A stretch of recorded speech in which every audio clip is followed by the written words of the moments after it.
This is TWiT. Brown liquor time, my friends. The moment you've all been waiting for. Yes, and my ongoing saga, going through the process of how Scottish whiskey's actually made. So we've talked about the barley, we've talked about the malting process, where we talked about, we dry with peat. That's where that peaty flavor comes from, and so now you've got this malted barley, so it's sprouted, and you've dried it. It's actually like heavily dried toast, like it's crumbly dry. So the next step is to mill it, right? To break it down. And this, I sort of casually mentioned malt, and folks always ask, well, single malts, like what does that even mean? Right. And in theory, a single malt used to mean it came from a particular malting.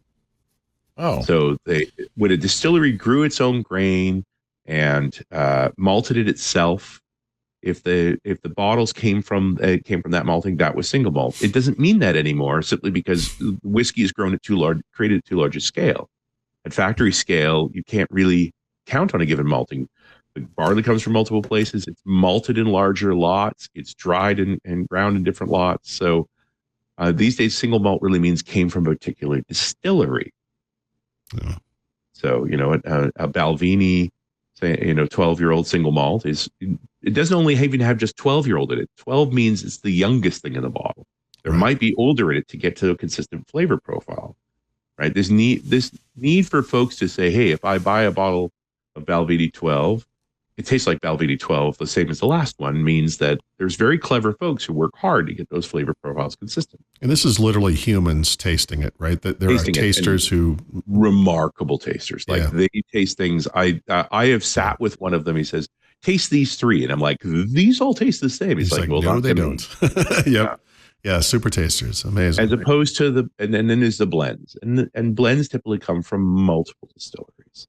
And I tell this story to talk about the whiskey that I picked out this week, and it's related to the milling story as well, which is the Craigalachie 13, the Armagnac edition. The Craigalachie 13, aged in Armagnac barrels. Finished in Armagnac. Finished. Armagnac. That's its last year in Armagnac.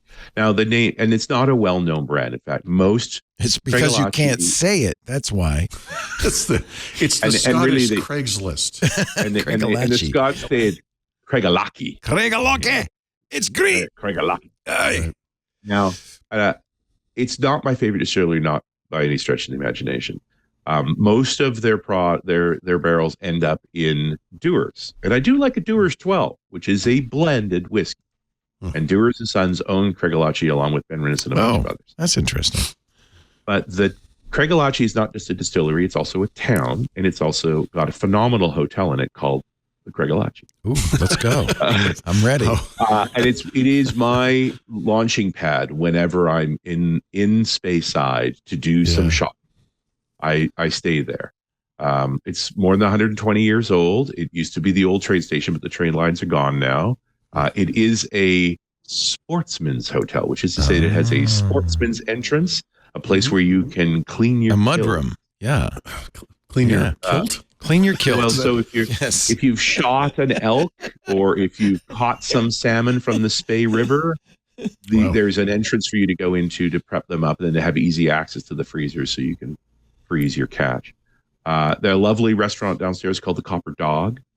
And they make their own blends there as well, and I've eaten there many times. The thing about the Craigalachie is the quiche, which is exactly what you think of when you think of a whiskey bar.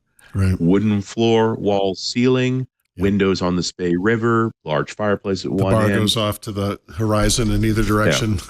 Big overstuffed chairs. But do you have to kill your own meal ahead of time, or is that not part of the deal? It's recommended. Yeah. Where's your salmon, laddie? You're not eating here until you have the. They make a mean Scottish breakfast, man. It's the best. Scotland's oldest whiskey hotel. Yeah. The fact that they brand themselves a whiskey hotel. Look how beautiful that is. Oh, it's lovely. It looks like an estate. That was like on the one sunny day. Yeah. Okay. Be prepared. Yeah, it's a little damp. Yeah. Yeah. But yeah, and there are whiskeys there. I mean, many of the unusual whiskeys that I've ever gone and hunted down, I was able to taste at the glacier. You can't drink here unless you can pronounce it, laddie. Yeah. The Craigellachie. But we were talking about milling. Oh, and that leads back me to milling, yes. Milling. So this is when we take the dried malt and now we want to grind it into grist to break it down into various components. Most distilleries actually have their own milling machines, although they can from the major producers order pre-ground grist in their preferred ratios.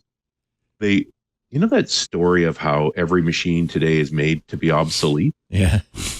Let's talk about the opposite story. Let's talk about the company Porteous and the company Robert Bobby. They both made these mills. Robert Bobby? Robert Bobby Mills. Robert Bobby Bob. This is in the late 1800s. So this is Victorian era.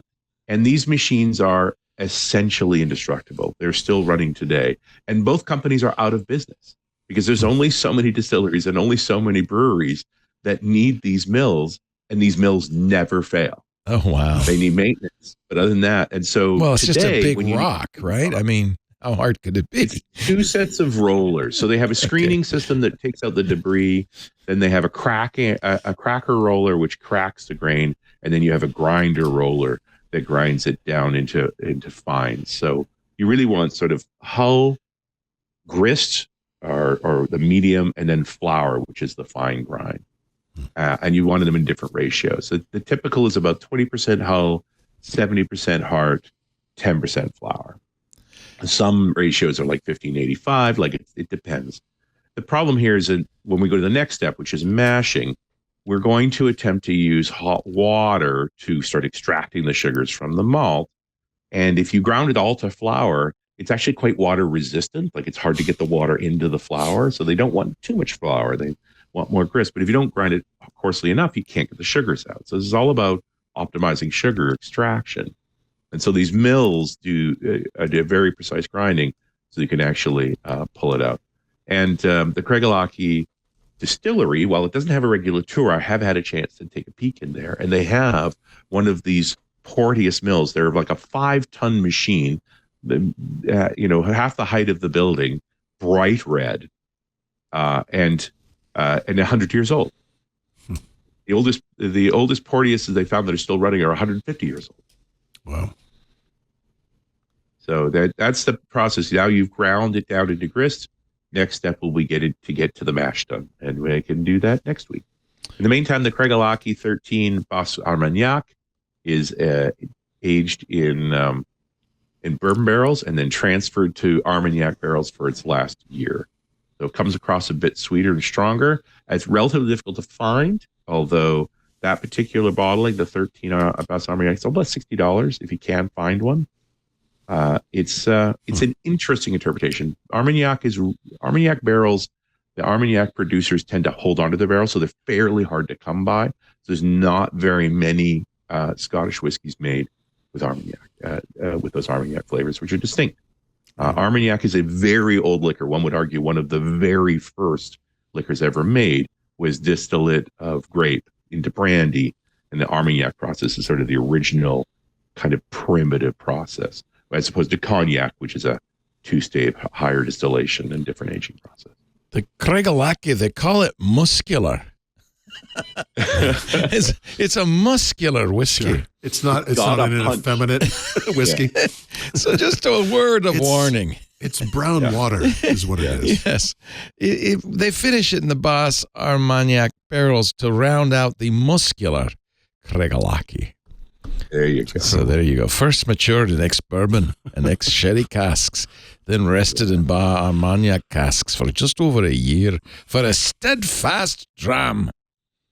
Yeah, I like it. Well, it's got a punch to it. Is that what muscular means? Okay, it's got a punch to it. Yeah. You'll know you were drinking something. Well, what did I say the first time I had? What was that? Jesus, I'm losing my mind. I feel like I've been kicked by a horse.